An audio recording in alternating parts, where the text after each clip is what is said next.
నమస్తే friends, welcome to Madhulakshmi talks.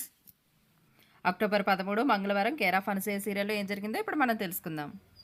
ముందు జరిగిన ఎపిసోడ్లో గీత కావాలన్నయ్య అనసూయ ఫోటో తీసుకొని నీకోసం ఈ ఊరు వచ్చాను, నువ్వు ఎక్కడున్నా సరే వెతికి పట్టుకుంటాను అంటాడు కదా. ఆ తర్వాత ఏం జరిగిందో ఇప్పుడు మనం తెలుసుకుందాం. నువ్వు ఎక్కడున్నా సరే తెలుసుకుని నీ మీద పగ సాగిస్తాను అని చెప్పి అనసూయ ఫోటోని కాల్చేస్తాడు. ఆ తర్వాత అనసూయ వాళ్ళ ఇంటికి వెళ్తుంది. శివానితో అంటుంది, మీరందరూ ఏం చేస్తున్నారా నాకు తెలియదు అనుకుంటున్నావా అని. అప్పుడు శివాని అంటుంది, అది కాదు మమ్మీ అని. ఏం చెప్పొద్దు, నాకు అంతా తెలుసు. గొప్ప వాళ్ళ ఇంట్లో పెళ్ళి గొప్ప గొప్ప వాళ్ళందరూ కూడా వస్తారు. అక్కడ నిన్ను ప్రిన్సెస్ లాగా చూస్తే ఎవరో ఒకరు మీ అమ్మాయిని మేము కోడలుగా చేసుకుంటామని నన్ను వచ్చి అడుగుతారు అని చెప్పి నేను నిన్ను అక్కడికి పంపించాను. కేవలం ఆ పెళ్లి కోసమే 25,000 పెట్టి క్రెడిట్ కార్డులో అప్పు చేసి మరీ నీకు ఆ డ్రెస్ కొన్నాను. ఈ డ్రెస్లో కలకల్లాడుతూ చక్కగా పెళ్లిలో అంతా తిరుగుతావని నేను అనుకున్నాను, కానీ ఈ డ్రెస్కి బురద పూసుకొని వచ్చి ఇంటికి తెస్తావా అని చెప్పి ఆ డ్రెస్ని శివాని మీదకి ఇసిరేస్తుంది అనసూయ. అప్పుడు పావని అంటుంది, పోనీ ఇంకో డ్రెస్ కొనిపట్టరా మమ్మీ, ఇప్పుడు వెళ్తుంది ఆ డ్రెస్ వేసుకొని పెళ్లికి అని. ఇంకా ఎక్కడ పెళ్ళి, ఎప్పుడో పెళ్ళి అయిపోయింది, బంధువులందరూ కూడా ఈ పాటికి ఇంటికి వెళ్ళిపోయి ఉంటారు అంటుంది అనసూయ.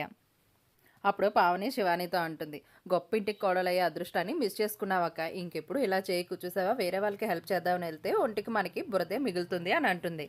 ఈలోపు అక్కడికి ఒక కొరియర్ బాయ్ వస్తాడు. శివాని కేర్ ఆఫ్ అనసూయ అని అరుస్తాడు. వెంటనే శివాని అక్కడి నుంచి వెళ్తుంది. కొరియర్ బాయ్ ఇచ్చిన కవర్ తీసి లోపల ఏముందో చూస్తుంది శివాని. అది చూసి చాలా హ్యాపీగా ఫీల్ అవుతుంది. దాన్ని తీసుకొని లోపలికి వస్తుంటే అనసూయ అడుగుతుంది ఏంటది అని. అప్పుడు భయంతో శివాని ఆ కవరు అనసూయకి ఇస్తుంది. అనసూయ చదివి చాలా కోప్పడుతుంది. నువ్వు ఎన్జిఓలో మెంబర్షిప్ కోసం అప్లై చేసావా అని అంటుంది. అప్పుడు శివాని, అవును మమ్మీ, నాకు పూర్ పీపుల్కి హెల్ప్ చేయాలని, వాళ్ళకి సేవ చేసుకోవాలని చాలా ఇష్టం అంటుంది. అప్పుడు అనసూయ అంటుంది, ఈ అనసూయ కూతురు అంటే సేవ చేయించుకోవాలి తప్పితే సేవ చేయకూడదు అంటుంది. అయినా వాళ్ళకి వీళ్ళకి సాయం చేస్తూ పోతుంటే ఆ తర్వాత మనకి సాయం చేసేవాళ్ళు ఎవరు ఉండరు, నువ్వు ఇలాంటి వాటిల్లో వెళ్ళడం నాకు అస్సలు ఇష్టం లేదు అంటుంది. అప్పుడు శివాని ఏదో చెప్పబోతుండగా వెంటనే Anasuya, no discussion, no, my word is an order అంటుంది. ఆ ఎన్జిఓ అప్లికేషన్ని దీపం కుందు దగ్గరికి తీసుకెళ్లి కాల్చేస్తుంది అనసూయ.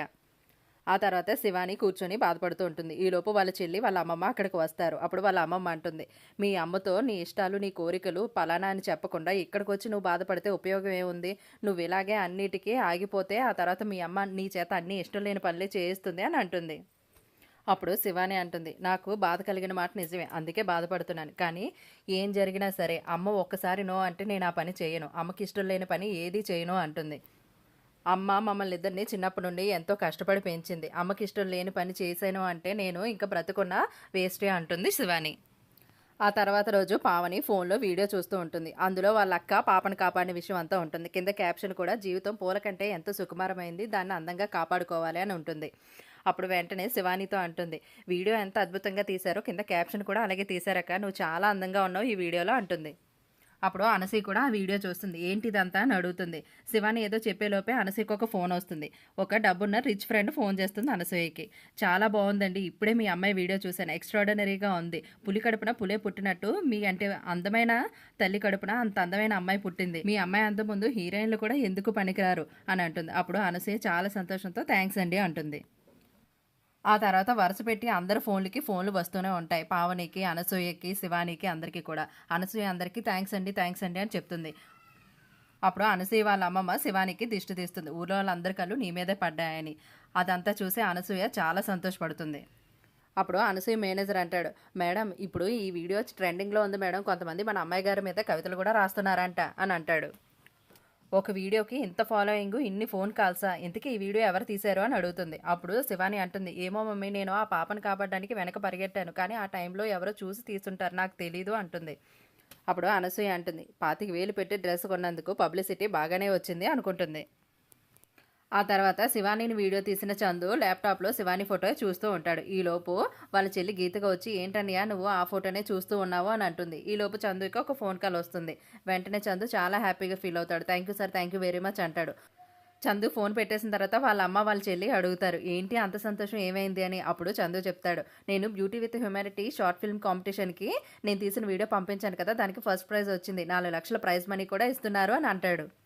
అప్పుడు వాళ్ళ చెల్లి వెంటనే కంగ్రాట్స్ అన్నయ్య అని చెప్తుంది. అప్పుడు వాళ్ళ అమ్మ కూడా, నువ్వు అనుకున్నవన్నీ సాధించాలి నాన్న అంటుంది. ఈ రోజు నీకు ఈ అవార్డు వచ్చిందంటే కారణం నీ టాలెంట్ మాత్రమే కాదు, ఆ అమ్మాయికి కూడా ముఖ్యమైన పాత్ర ఉంది, ఆ అమ్మాయి అందం మానవత్వం కూడా ఈ రోజు నువ్వు గెలవడానికి కారణం అయ్యాయి. ఆ అమ్మాయి అడ్రస్ ఎక్కడో తెలుసుకొని ఇందులో నువ్వు గెలిచిన దాంట్లో సగభాగం ఆ అమ్మాయికి కూడా చెందుతుంది కాబట్టి తనకి ఇవ్వు అంటుంది. అప్పుడు చందు అంటాడు, నేను గెలుపు అనే సంతోషంలో పడి ఆ అమ్మాయికి కూడా ఇందులో భాగస్వామ్యం ఉందన్న విషయాన్ని మర్చిపోయాను. నువ్వు నాకు నా ధర్మాన్ని గుర్తు చేసావమ్మా అని అంటాడు.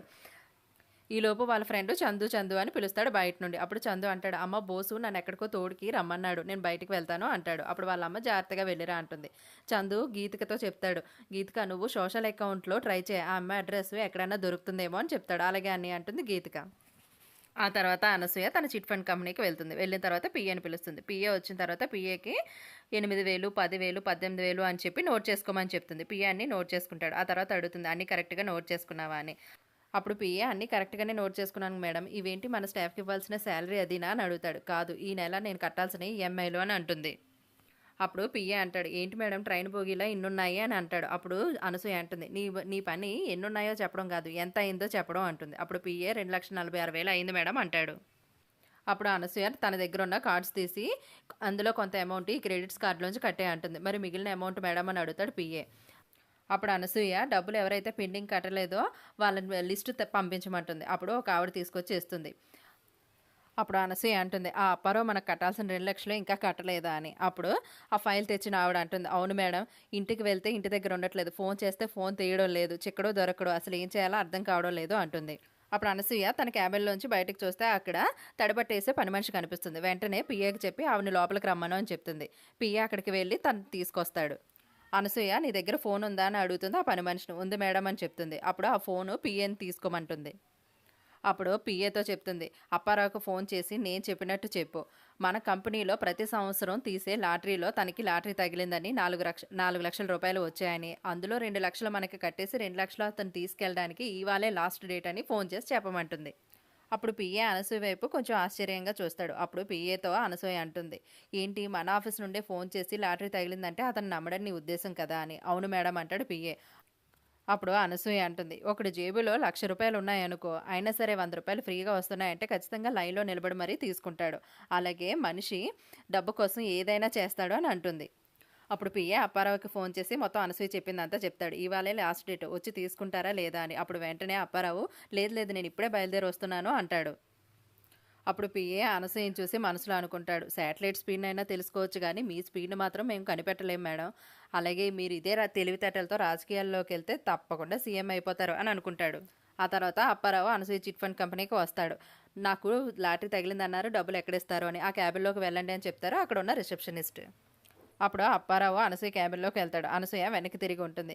ఏమంటే నా లాటరీ డబ్బులు తొందరగా ఇస్తే నేను వెళ్ళిపోతాను అంటాడు. అప్పుడు అనసూయ ముందుకు తిరిగి అంత అర్జెంటా అని అంటుంది. వెంటనే అప్పారావు కంగు తింటాడు.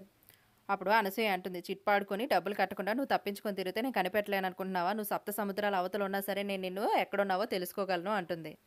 ఆ తర్వాత అదే టైంకి చందు బోసు కూడా ఆ కంపెనీకే వెళ్తారు. అప్పుడు చందు అంటాడు, ఇదేంట్రా చిట్ ఫండ్ కంపెనీకి తీసుకొచ్చావు అంటే, లోపల అర్జెంట్ పని ఉందిరా, నేను చీటీ కట్టి వచ్చేస్తాను రా అంటాడు.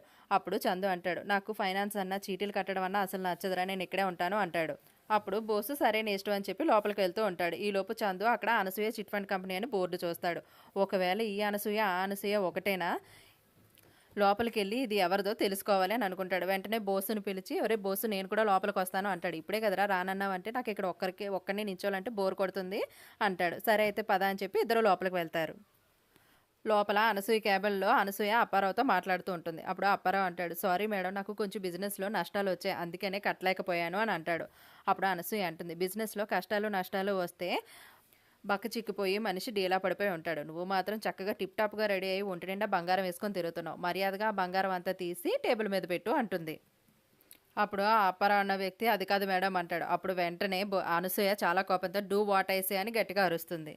ఓకే ఫ్రెండ్స్, ఈ ఎపిసోడ్ ఇంతటితో ముగిసిందండి. మళ్ళీ రేపటి ఎపిసోడ్లో మనం మళ్ళీ కలుసుకుందాం. మీకు కనుక ఈ వీడియో నచ్చితే ప్లీజ్ లైక్ చేయండి, సబ్స్క్రైబ్ చేసుకోవడం మాత్రం మర్చిపోకండి. Thank you.